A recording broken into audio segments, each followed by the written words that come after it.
Bonjour à tous. Alors aujourd'hui je voulais vous montrer, ça va être un plan fixe, après tout j'ai pas grand chose à vous montrer, mais on m'a posé la question de savoir est-ce que j'avais fait des comparatifs entre un RAW, donc un RAW c'est un RAW sorti d'un appareil Fujifilm. Donc là en l'occurrence j'utilise toujours celui que Cat1 m'a envoyé, c'est un des auditeurs de la chaîne, qui est une image très difficile prise avec un X-T1. Voilà. Et j'ai fait des tests alors et j'ai comparé ensuite le sortie d'image qu'on peut avoir par Lightroom, processus normal de Lightroom, en incluant le dérotiseur Iridiant X Transformers en More Details, et enfin l'image faite par On1 Photoro, qui est de plus en plus réputé comme étant celui qui sait mieux lire les fichiers Fujifilm que les autres. Alors, je ne sais pas si vous le voyez à l'écran, c'est des images qui sont zoomées pour amplifier le problème. Donc évidemment, vous ne regardez pas vos images comme ça, mais ça vous permet de vraiment mettre le doigt sur oui ou non, est-ce que c'est mieux, etc. On voit que l'image qui est ici, en bas à droite, c'est l'image qui est lue par Lightroom.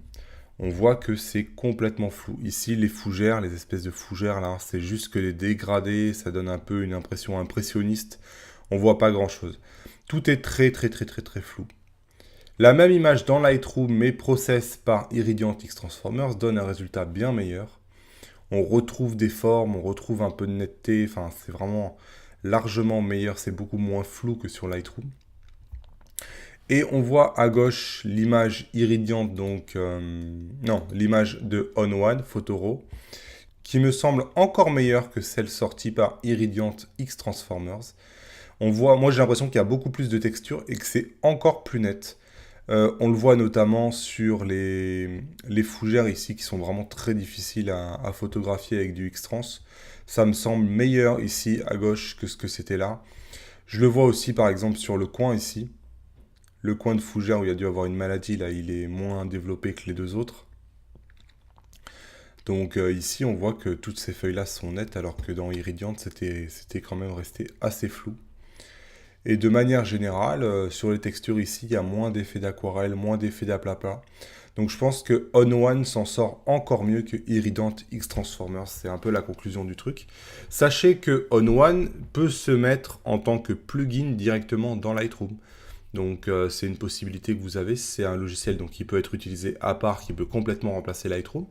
Mais c'est aussi un logiciel qui s'intègre très bien avec Lightroom, donc vous pouvez continuer à utiliser Lightroom, continuer à mettre vos photos dans Lightroom, et vous utilisez On1, un peu comme je vous ai montré pour Iridiant X Transformers, vous utilisez On1 comme processeur d'érotisation et d'amélioration de vos photos, ce que ne sait pas faire Lightroom ou très mal sur des fichiers Fuji.